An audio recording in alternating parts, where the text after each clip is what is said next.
Assalamualaikum warahmatullahi wabarakatuh. Perkenalkan, saya Mei Linda Nur Rahmawati dengan NIM 224021142 dari kelas PS1D dengan prodi Perbankan Syariah.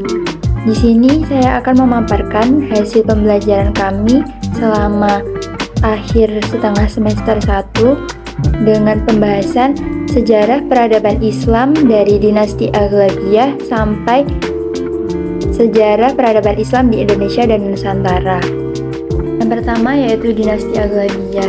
Dinasti Aghlabiyah ini didirikan oleh panglima dinasti Abbasiyah yaitu Ibrahim ibnu al-Aghlab yang bertugas mempertahankan kekuasaan dinasti Abbasiyah di wilayah Ifriqiyah atau yang sekarang disebut Tunisia. Kemajuan yang dicapai dinasti Aghlabiyah ini diantaranya adalah di bidang politik yaitu kekuatan armada laut dan semangat jihad yang tinggi, juga tidak membedakan antara orang Arab dan orang Barbar. Yang kedua, bidang ekonomi. Ekonomi pada dinasti Aghlabiyah ini stabil dan terdapat pemasukan dari sektor pertanian, perdagangan, dan industri. Selanjutnya di bidang seni dan budaya yaitu dibangun Masjid Kairawan yang bisa dikunjungi sampai sekarang. Ada juga 10.000 benteng megah di Afrika Utara. Selanjutnya bidang ilmu pengetahuan, yaitu di sana terjadi pusat perkembangan mazhab Maliki. Kehancuran dinasti Aghlabiyah ini dikarenakan adanya propaganda dari Syiah, dari orang-orang Syiah yang dimotori oleh Abu Abdullah al-Syi'i atas perintah Ubaidillah al-Mahdi, pendiri dinasti Fatimiyah. Yang kedua yaitu dinasti Fatimiyah. Dinasti Fatimiyah ini adalah sebuah kerajaan yang berideologi Syiah dengan sekte Syiah Ismailiyah. Syiah Ismailiyah ini menganggap bahwa Ismail bin Ja'far adalah imam ketujuh. Dinasti ini berkuasa di Afrika Utara dan Timur Tengah pada tahun 1171. Dinasti Fatimiyah ini mengalami kemajuan karena dikenal dengan kekuasaan atau pemerintahan yang moderat dan juga pemimpin di sini tidak membedakan antara muslim dengan non-muslim. Kemundurannya yaitu karena khalifah kurang cakap dan hidup bermewah-mewah dan perebutan kekuasaan. Selanjutnya yaitu dinasti Ayyubiyah. Dinasti Ayyubiyah ini didirikan oleh Salahuddin al-Ayyubi yang beliau ini juga merupakan panglima perang yang berhasil merebut Baitul Maqdis dari pasukan Salib. Dinasti Ayyubiyah ini runtuh akibat dari faktor internal dan eksternal, yaitu keruntuhannya dikarenakan perselisihan di kalangan keluarga dan juga faktor eksternalnya karena serangan Mongol dan terbunuhnya Ma'zam Turansyah. Selanjutnya yaitu Perang Salib. Perang Salib adalah pertempuran antara kekuatan Eropa melawan kekuatan Muslim pada abad pertengahan. Perang Salib ini terjadi karena 3 faktor, yaitu faktor agama karena dibatasinya umat Kristiani untuk melakukan ziarah ke makam Nabi Isa alaihissalam. Yang kedua yaitu faktor politik, keinginan keuskupan untuk menguasai dunia di bawah kekuasaan gereja dan bangsawan-bangsawan Eropa yang ingin menguasai daerah kekuasaan Islam. Yang ketiga yaitu faktor ekonomi, yaitu keinginan warga Eropa untuk menguasai kekuasaan Islam pada bidang ekonomi agar mendapat keuntungan ekonomi. Perang Salib terjadi selama 3 periode, yaitu periode pertama pada tahun 1096 sampai 1144 Masehi. Pasukan Salib ini berangkat dengan kebencian terhadap Islam dan mereka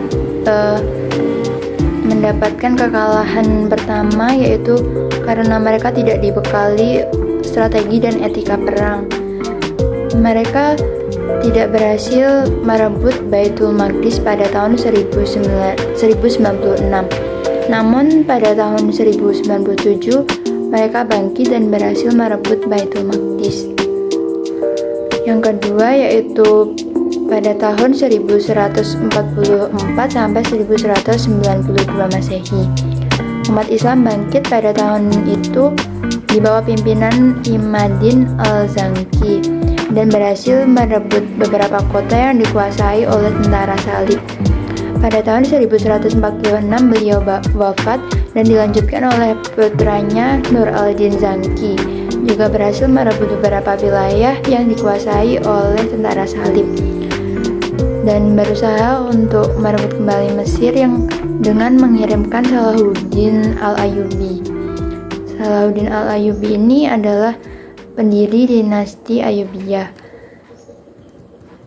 Dan pada saat perang yang dipimpin oleh Salahuddin al-Ayyubi ini berhasil merebut Baitul Maqdis pada tahun 1187 Masehi. Karena Raja Inggris yang jenuh dengan peperangan, pada tanggal 2 Juli 1192 Masehi lahirlah apa yang disebut dengan Sulhul Ramlah yang berisi dua kesepakatan, yaitu daerah pantai sekitar Akka dalam kekuasaan tentara salib. Yang kedua, Palestina tetap di bawah kekuasaan Islam, akan tetapi jamaah Kristen diizinkan berziarah ke Baitul Maqdis dengan persyaratan tidak boleh membawa senjata. Yang periode ketiga yaitu pada tahun 1193 sampai 1291 Masehi. Pasukan salib berambisi untuk menguasai Mesir karena tergiur dengan ekonomi dan ingin menguasai ekonomi di sana. Singkat cerita, pada tahun 1229 pimpinan tentara salib yaitu Frederick mengadakan perundingan damai dengan Malik Al-Kamil, penguasa Mesir dari dinasti Ayyubiyah. Isi perjanjian tersebut yaitu Baitul Maqdis akan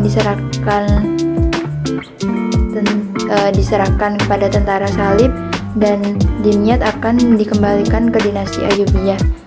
Namun pada kepemimpinan Al-Malik Al-Saleh putra Al-Malik, Baitul Maqdis berhasil direbut kembali yaitu pada tahun 1247 Masehi. Selanjutnya yaitu invasi Mongol ke dunia Islam. Invasi Mongol yang paling berpengaruh ke dunia Islam itu adalah penyerangan kepada dinasti Abbasiyah.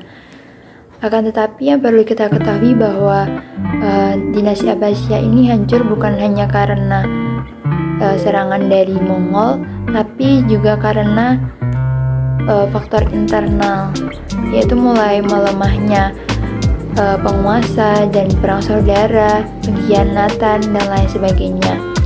Dampak invasi Mongol ke dunia Islam antara lain yaitu dampak negatif, kehancuran jelas di mana-mana akibat serangan Mongol sejak wilayah timur hingga ke barat.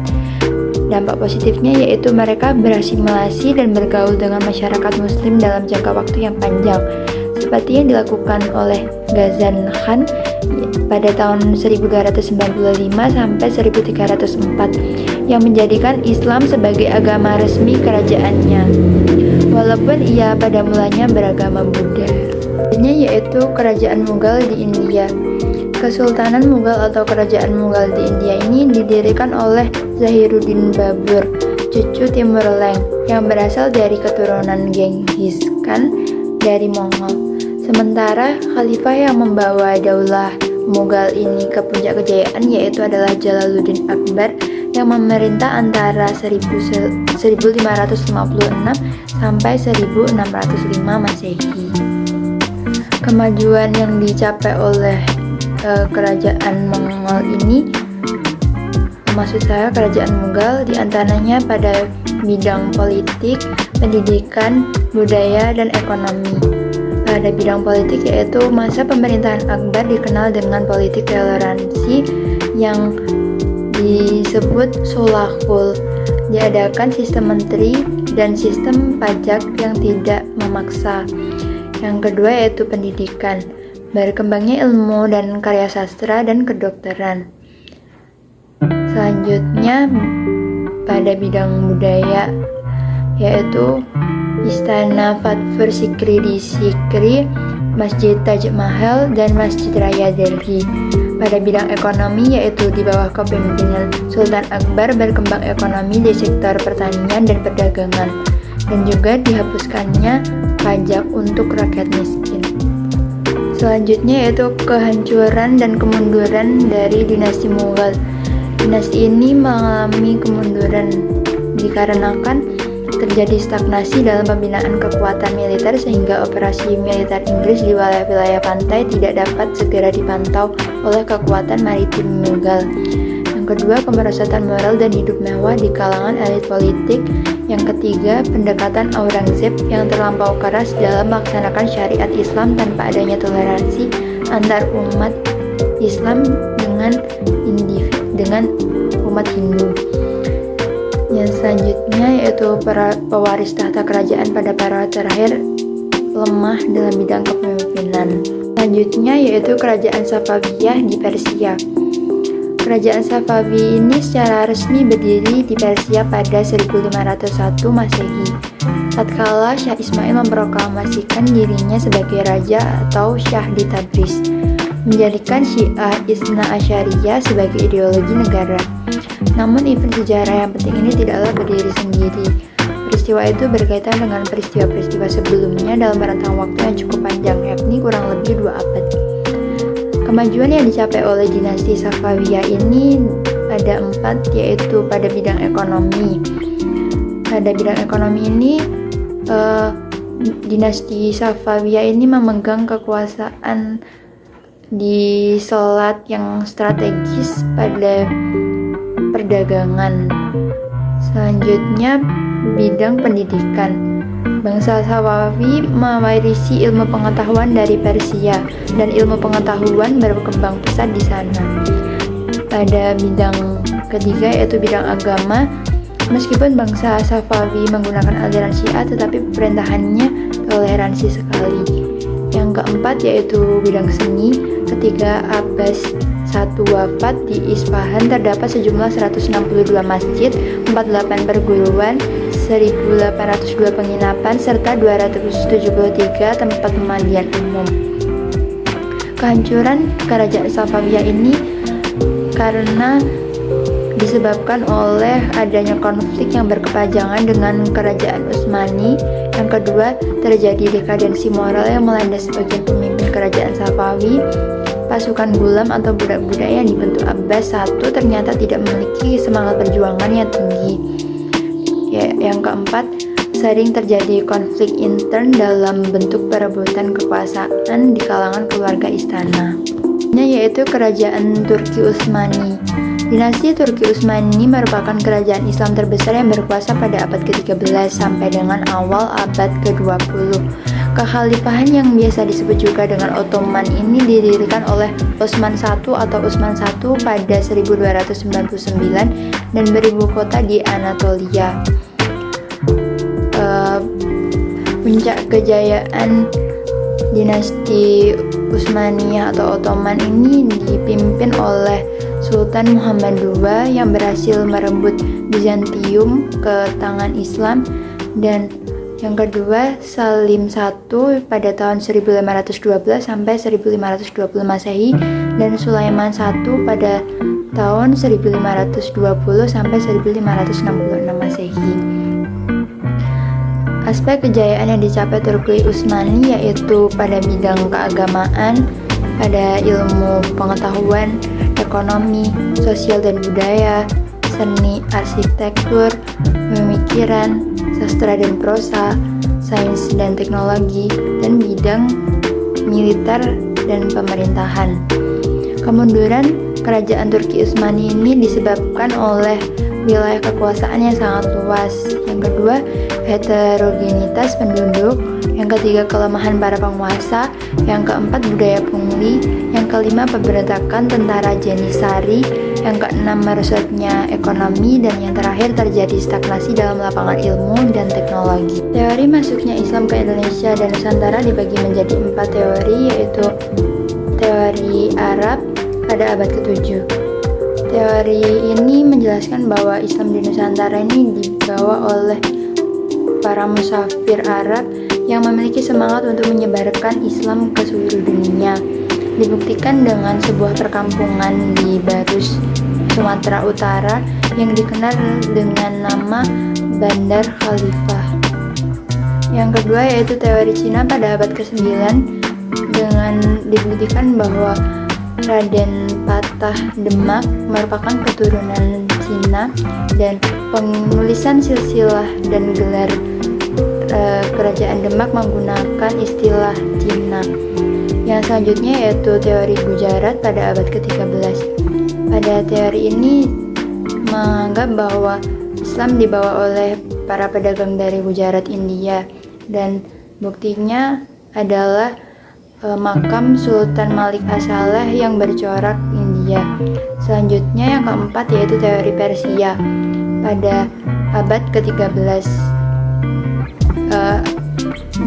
Buktinya yaitu ada persamaan tradisi yaitu memperingati 10 Muharram dan sama dengan di Indonesia yaitu upacara tabwik.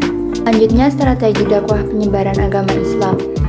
Pertama yaitu perdagangan, yang kedua perkawinan, yang artinya adalah pedagang yang sudah kaya dan memiliki kehormatan di Indonesia ini menikahi gadis-gadis pribumi dengan syarat harus masuk Islam. Yang ketiga politik, yaitu dengan bekerja sama dengan raja dan kemudian raja masuk Islam sehingga membuat masyarakat berbondong-bondong masuk Islam. Yang keempat pendidikan, yaitu penyebaran lewat pondok-pondok pesantren. Yang kelima tasawuf, biasanya tokohnya berbaur dengan masyarakat dan mengenalkan Islam dengan cara mencontohkan akhlak yang baik. Yang keenam yaitu seni budaya, yaitu dengan bangunan masjid, seni pahat, seni musik, dan seni sastra, dan juga lain-lain. Tidak lupa juga yaitu tokoh yang sangat berpengaruh dalam penyebaran agama di Pulau Jawa yaitu Wali Songo. Wali Songo menyebarkan agama Islam di Indonesia dengan berbagai strategi, yaitu ada pada bidang perdagangan, ada seni dan tasawuf dan lain-lain. Selanjutnya kerajaan Islam di Indonesia yaitu ada Kerajaan Samudra Pasai, Kerajaan Aceh Darussalam, Kerajaan Demak, Kerajaan Banten, Kerajaan Goa Talu, Kerajaan Mataram Islam, Kerajaan Ternate Tidore, Kerajaan Banjar. Materi sudah usai, semoga video ini bermanfaat. Wassalamualaikum warahmatullahi wabarakatuh.